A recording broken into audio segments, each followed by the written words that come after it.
Your attention, masters, mistresses. All systems functional for the Everything Geek podcast. Hey, my name's Rich McDonald, and I played David Mason in Call of Duty Black Ops 2, and you're listening to Everything Geek podcast. Hey everybody, you're listening to Everything Geek podcast. Thanks for listening. Hey, it's Leif Gaffert. I played Uncle Ben's killer in The Amazing Spider-Man, and you're listening to the Everything Geek podcast. Hello, I'm Simon Fisherbecker. You probably know me better as Dorian Moldovar from Doctor Who, or the Fat Friar from Harry Potter. And this is Everything Geek podcast. Face it, Tiger. You just hit the jackpot with the Everything Geek podcast. You're listening to the Everything Geek podcast, bringing you interviews from your favorite films and TV shows every week, and all of the latest news. Here's your host, Ruari Williamson.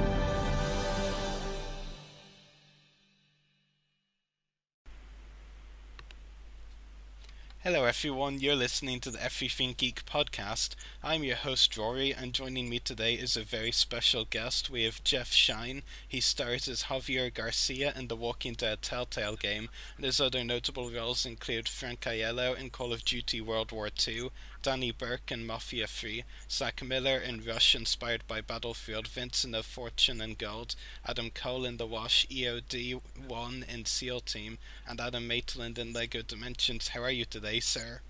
I'm doing well, thanks. Thanks for having me. How are you? I'm very good, thanks. It's a pleasure to have you on the show today. Oh, thanks, Nate. Thanks for having me. I'm glad to be here. So getting right to my questions for you, Jeff, can you tell us how you got into acting? Sure, yeah.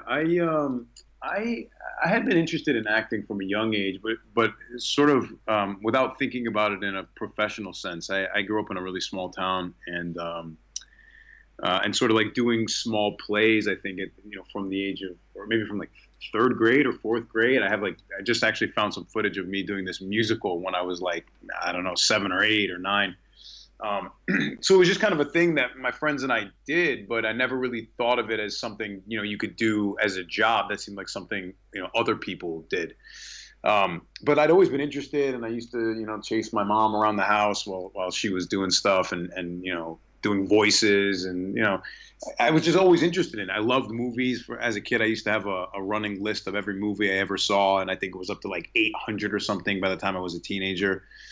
And then I think somewhere around high school, I realized, this was something I really wanted to do and pursue as a sort of as a career and as a life pursuit. So I think it was about junior year in high school, I sort of like, put my flag down on the ground and said, this is what I'm going to do.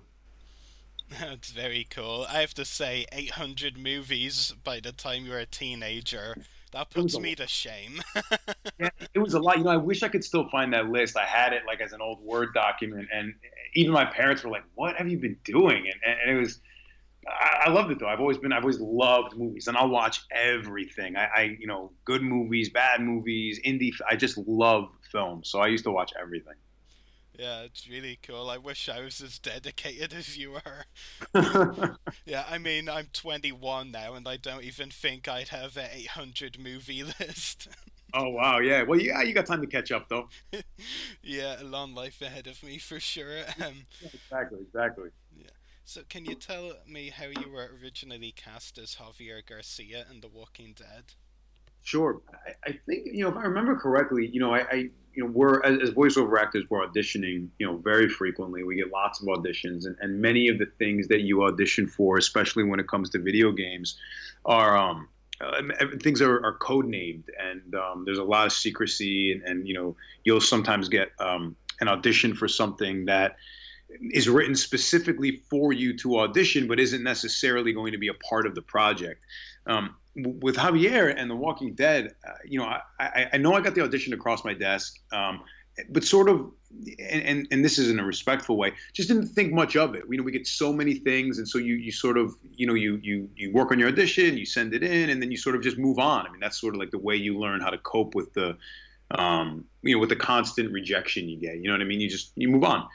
So I had sent in the audition, and I believe my agents, received some feedback. They were interested, and so we set up, which which I didn't really know was at the time sort of like a very intense, I guess, chemistry read with some of the cast that was already there. So my first and only session, I went into a studio and read with a couple of the actors who were already a part of the project. I read with Melissa Hutchinson, who obviously everyone knows, Clementine, and I think it was based off of, and I read with Shelley Shinoy as well, who plays Kate, and I think it was off of those sort of partner reads or those sessions that they made their firm choice, and that was sort of how I just fell into the role. I think even at the time, to be honest with you, I wasn't even sure what project exactly it was a part of. I just knew a little bit of the storyline and the context, and but hadn't really put two and two together at that point. Yeah, it's really cool though. Were you a fan of the Walking Dead franchise before you were cast? Yeah, I mean, I've always liked The Walking Dead. I mean, I think, I watched most of the TV show. I was familiar, with the comics, but, not super, super familiar. But I mean, I knew enough about the universe and had watched, a lot of the show. And, it's such a rich environment, and they're always, adding new characters and killing characters off. And, it's one of those things where, there really are so many unique stories to tell in it that I was, pretty familiar with the world. So, and I knew Telltale's, and I knew Telltale's iteration of it as well. I knew Telltale's, format and the way that they were tackling projects and storytelling. And, and I always found that really interesting. Yeah, for sure. Who would you say would be your favorite character from The Walking Dead in either the TV show or the Telltale games? I mean, it's so hard to pick, just one favorite. I can tell you just because I think I grew to love her in a different way because, I got to spend so much time sort of with her. I really love Clementine as a character. And I know that's such a cookie cutter answer to give because who doesn't love Clementine? But she's just such a great character. And Melissa did such a great job, bringing life to her. I mean, this like, one of the things I found interesting while doing the season was the moments that she would be treated like an adult only to come on the heels of like remembering that she's a child, and so I think I just love the idea of she's an unsuspecting hero out of this young girl who does all these like really brave and amazing things, but then sometimes is a child. So I don't know, I love Clementine. I think she's great.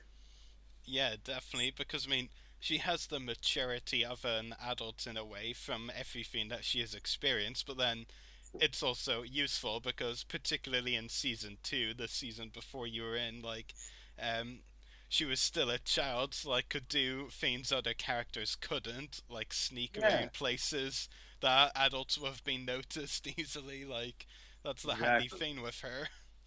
What's interesting, too, for me, which was a really... which is a really interesting thing to sort of dive into, as a relationship between her and Javier was, she's, it's easy to think of her as just this like little badass, and she is, but she's also like really tragic. I mean, she's such a sad character in so many ways. I mean, it's just like, if you can kind of take it out of the context of how much fun we have, killing zombies with her,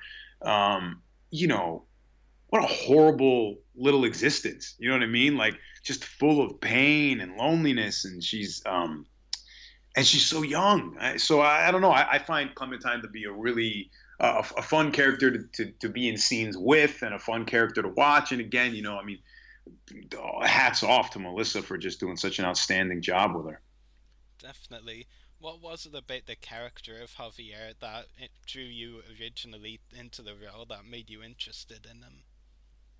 I think one of the things, I think for me, what was great is, is he was just so fucking accessible, He's just he was really normal to me in the way that, I guess, and especially in the way the writers introduced him, they weren't afraid or they weren't shying away from all the different aspects about him. I mean, he was, he screwed up a lot. He definitely screwed up a lot. He made bad choices. He was kind of like the joke of the family, and nobody could rely on him. But then you sort of watch this really interesting progression as a human being and as a character, and so as an actor to get to explore the many sides of a character is so much fun and so rewarding.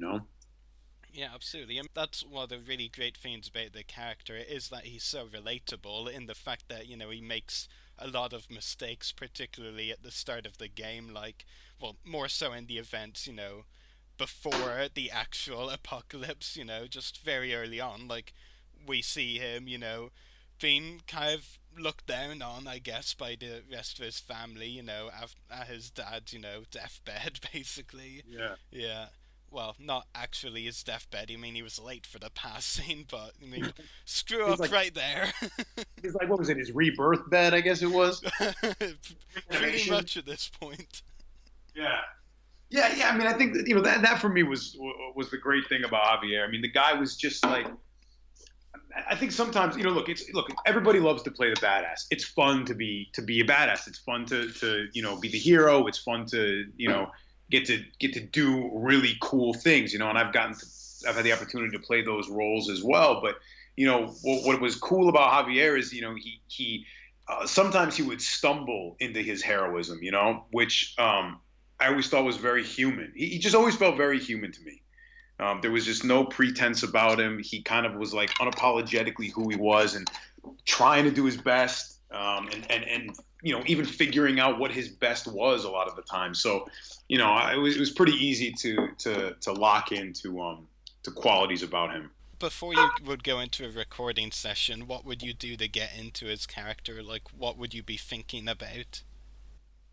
I found Javier so easy to access because, there were so many. I think as an actor, you're always finding commonalities between you and the character, right? Like there's always, because there really is just you, in the character. And then what you're doing is kind of playing with volumes. You're turning up this and turning down that. And, maybe he's a little, maybe he's a little braver than I am, or more sarcastic, or whatever. And so you're dialing these things up. I mean, I think before my sessions, I would always take a minute to remember, where we had been in the story. And part of the ways that we tackled sessions were, I didn't know a lot ahead of time. So, as Javier is experiencing this, so am I as the actor, right? So I'm not ahead of the game in that way. And so it was actually really nice. And because we worked fast and efficiently in our sessions, we always had a little bit of extra time. I found that what was best for me is to just kind of, in the beginning, wrap my brain around where we are in the story, what had just happened to me in a number of different, situations, and then play it off the cuff a little bit, so that, I wanted always the first couple takes to be really organic, not really prepared. So a lot of times it would be cold reading a lot of it. Yeah, it's really interesting, and that's one of the things about the Telltale games as well, is there are a lot of choices and different situations, a lot of decisions, and sometimes you have to, like, change up your performance a little bit depending on that. Like, you could have to say a certain line a couple of different ways, for example, depending on what choice you made before. Was that ever challenging for you? I didn't really find it challenging because, one of the things, and over the course of a long period of time, working has been getting to that place as an actor where your job is to come in with choice, right? So I come in with choices. I have ideas and choices, and this is what I'm offering as me playing Javier. And then, after a certain period of time and after you've been doing it enough, you also then get the second half of that, which is you're able to let those things go right away, so that the director can go, on second thought, we think we want to play the scene this way. And then great. All of the work I did beforehand is still valuable. It still has, value, but you have to be able to turn it on its head at the drop of a hat. So, I actually really enjoyed, more than anything, the ability to play the scene 8 different ways, because what's the right way to play a scene anyway? There's 100 different ways it can play out. And so for me, that was actually really exciting and rewarding. It's fun to play it like that. Definitely. And speaking of choices, how did you react when you read the script for the season 3 finale episode from the Gallows, including the multiple endings? It was interesting. So that was one of those moments where I didn't know a lot. I didn't read the script ahead of time. In fact, in the sessions, our director didn't want me to know, certain pieces, like who may or may not be getting killed, the different outcomes that this choice would yield. So a lot of times, like we would be recording, I would do the line and I'd ruin the take because I'd go, oh shit, I can't believe you guys did that. So, but certainly, like, I definitely had some, I was surprised by a lot of it and thought it was cool. I sort of like the bravery of, what I feel like The Walking Dead as a franchise does, which is like, for me, almost feels like a little bit of Game of Thronesy. I never want to feel like anybody's safe. I mean, there were definitely sessions where I would go and I'm like, I wonder if Javi's going to make it at the end of the season. I mean, I don't know. Maybe I'm not going to make it. Maybe they'll pivot. So, I mean, it's cool to not know. And I love series that have that element of danger. Like the people you love aren't always safe because they're not. Yeah, definitely. And if you played a game yourself, and of course I don't actually know if you do or not, what ending did you end up with? I'm actually a big gamer. I love video games. I did play. I can't remember which one I got the first time because I played the game a couple times through, and I also watched some streamers play, and that was always fun. But I think if I remember correctly, the first ending I got was, and I hope I'm not, so spoiler alert if I'm ruining this for anybody. Gabe was dead. David was dead. I think for me, the only ones who made it out were me and Clementine. Yeah, I think I have the one. I think I know the ending that you're describing, because I mean, there was one as well where like you see Kate as a walker, and then there's also one where you just don't know what happened to Kate, like you can't find her at all, walker or otherwise. That was the one. I actually had the walker. Now I remember. I remember her as the walker, and I actually called Shelly, and I was like, why didn't you tell me that happened? Yeah, it was funny. Yeah, she probably wasn't allowed to tell anyone. No, I mean, we both were kept in the dark on a lot of things. But again, I like that. That for me is, I like the surprise. Yeah, and I have to ask as well, because it's one of the most talked about things from the endings as well. With your one with Gabe dead and David dead, was that the one where Clementine kisses Gabe, or was that the one without the kiss? I think it was with, actually. I think it was one with, and it was interesting because through this game, I learned a new phrase. I didn't know this was a thing, but I was getting a lot of people messaging me and asking me, and so maybe you'll know what I'm talking about. If I ship Gabe and Clementine, and so I think there's probably a bunch of people that thought I was being really rude because I wouldn't answer the question because I was like, this must be a typo. I don't know what they're actually trying to ask me. I don't know what this is. But I guess, do you know what this is? Do you know this thing, shipping? Ship? I do know what it is. Yeah, I didn't know that was a thing. So I mean, I felt very out of touch. But now I understand shipping, and so I can answer all ship questions. Yeah, yeah. I mean, I thought it was nice. I have to say, like, I mean, I thought it was nice that Clementine. I mean, she's growing up and is a teenager after all, so it's nice that they had that connection. But I mean, I just have to say, Jeff, welcome to the real world now. Once you know what shipping is, there's no going back. Yeah. My world. There's basically like my life before shipping and my life after shipping. So, I'm in the post shipping era. Yeah. I mean, I found out what it was when I was a teenager, so you were a bit late to the party. Yeah, I'm a little older than you are, so I think. Yeah. Yeah, that's really funny though. Like, I mean, that's pretty cool. I think you're the first guest that has ever confessed that they don't know what shipping means. Yeah, it took me a while too.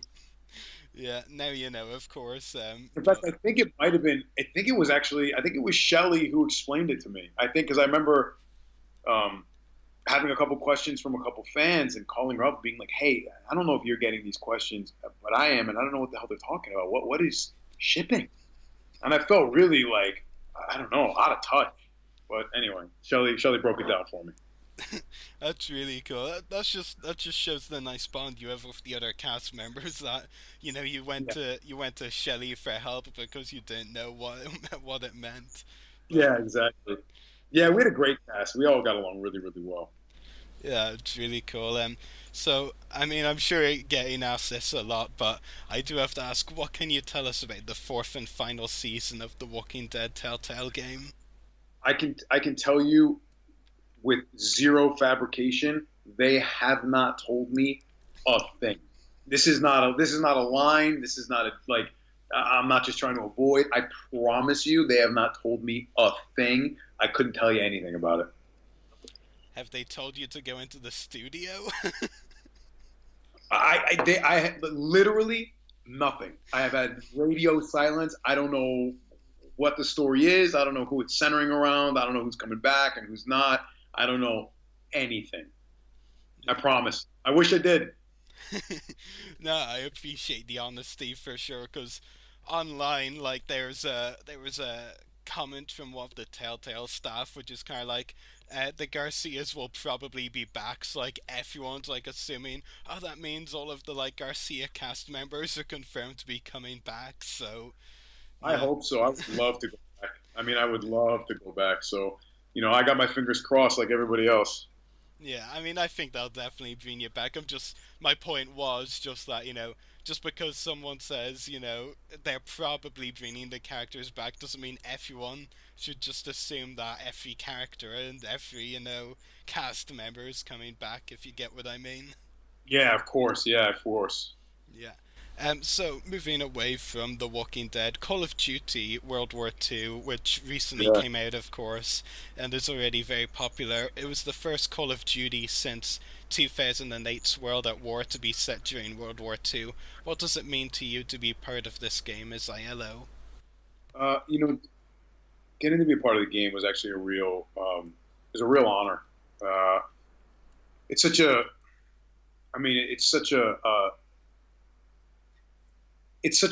a period of time that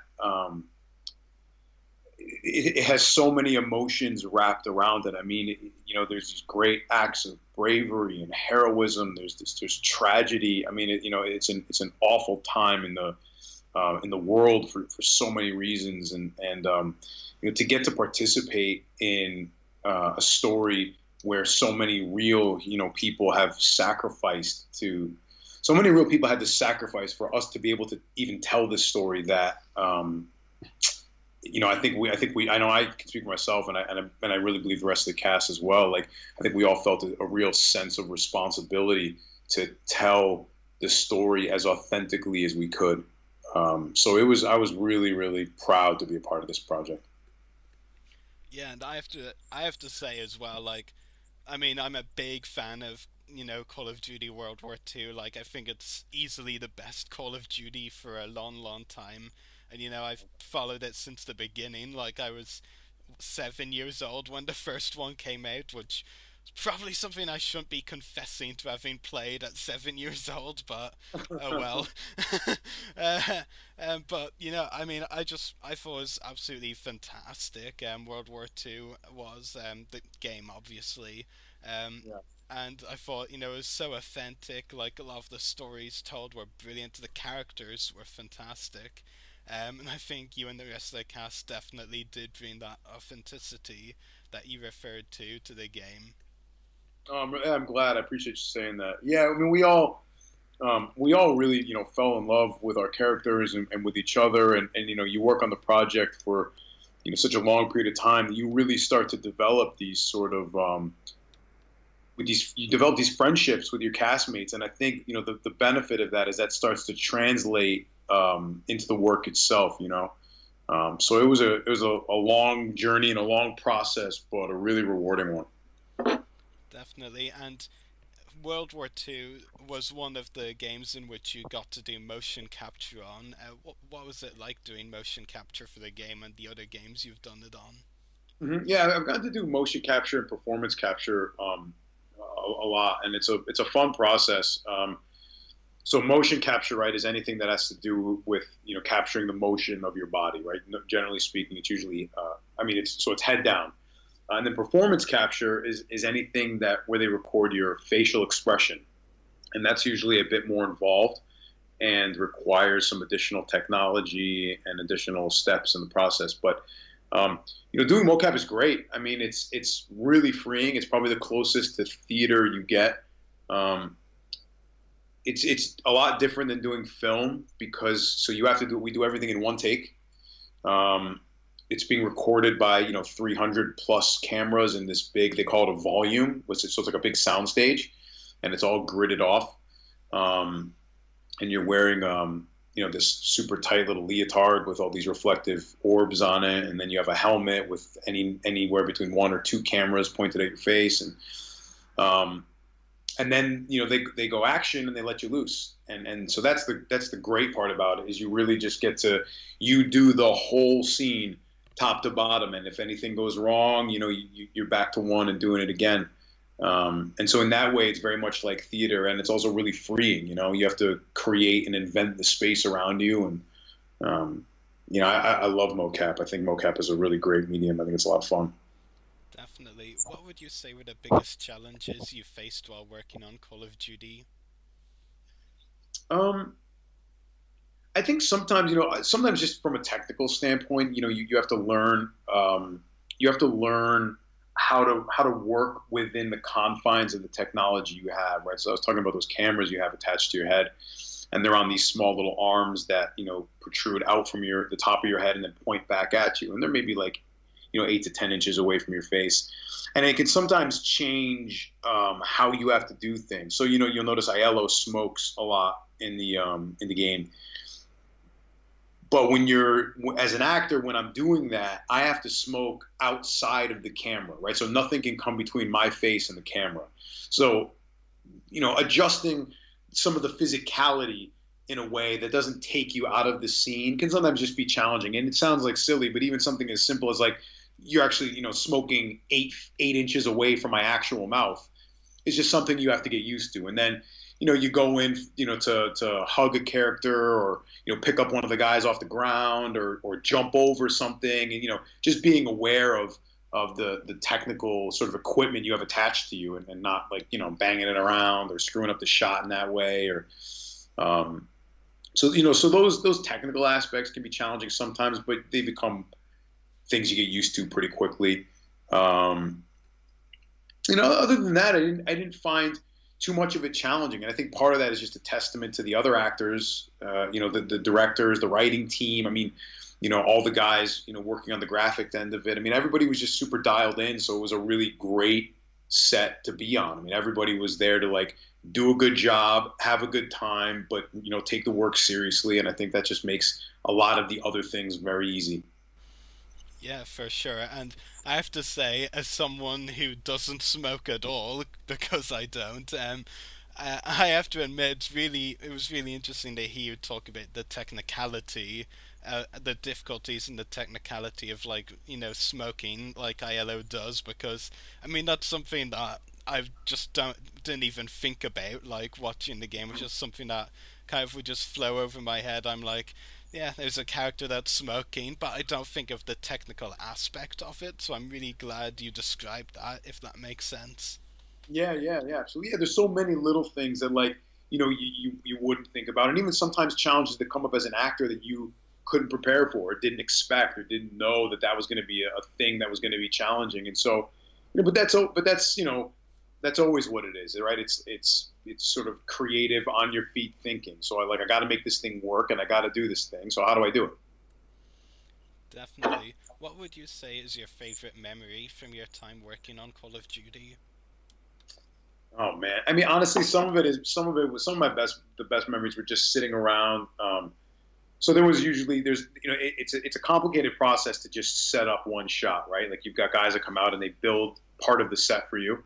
So, sometimes if we have a truck in the scene or a barricade or whatever, like sometimes those things will be built with just like boxes, right, to represent it, and we know how to move around. So while that's going on, as actors, we get to sit back and kind of relax, wait, read our lines or whatever. But just like hanging out in the waiting room with the other guys, and after a while, these 6 or 7 of us who are spending all this time together, it just becomes like this little family, and you just like, you haven't seen each other for like a couple weeks or a month or two, and you get back together and, you shoot the shit and you're busting everybody's balls and, what are you working on and what the other guy's working on. And, it's just like really fun. And I have to say, without exception, everybody, and I really do mean everybody, and it's not always the case, but everybody was awesome. Like just all professional, all fun, cool guys and girls. And, we had a great time. That's definitely very cool. My final question for you, Jeff, do you have any upcoming acting roles or any other projects that you would like to talk about? I'm actually working on a couple games at the moment, although unfortunately, as you know, none of which I can say their title or what they are. But definitely, keep your eyes peeled. You'll be seeing more of me. I got a couple things in the works, and I'm excited about that. And then, looking forward to whatever else comes next. Yeah, definitely, and hopefully we'll hear you as Javier again on The Walking Dead soon. But so yeah, obviously we don't know anything about that yet, and just listeners, just because a website points out that a Telltale person said that the Garcias will probably be back doesn't mean that, the cast members are confirmed to have even been contacted. Yeah, exactly. You never know. Yeah, so that's all of my questions for you today, Jeff. It's been a pleasure talking to you on the podcast. Yeah, thanks for having me. It was really great. Anytime. Hopefully we can talk to you again sometime. Yeah, you let me know when. I'll be there. Great, so I'll look forward to talking to you again soon. Thanks again for joining us, and take care. Bye.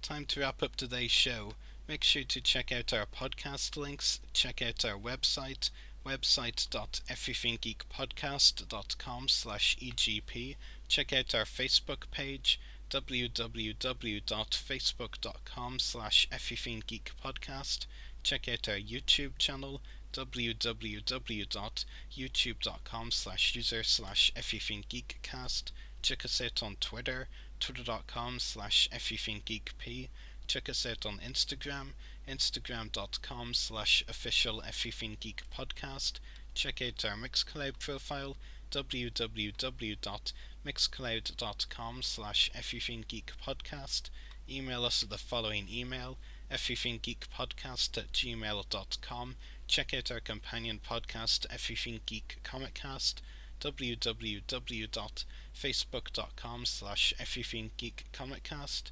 Make sure to check out the hosts' YouTube channels. Mine is www.youtube.com/user/SupDisDestroyers. Check out Jeff Schine on Instagram, www.instagram.com/JeffShine, and check out channel 1138 where we broadcast live from, www.channel1138.com. Geeks out, everyone.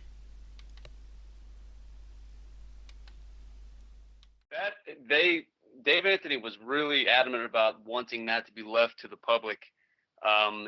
They have their own ideas. They didn't even impart them to me. Basically, Section was, he's got a very dark edge. These are actual people like myself doing these voices. I want some of that. Yeah, exactly. It's a cool job. It's a very cool job. I am grateful every single day for this very cool job.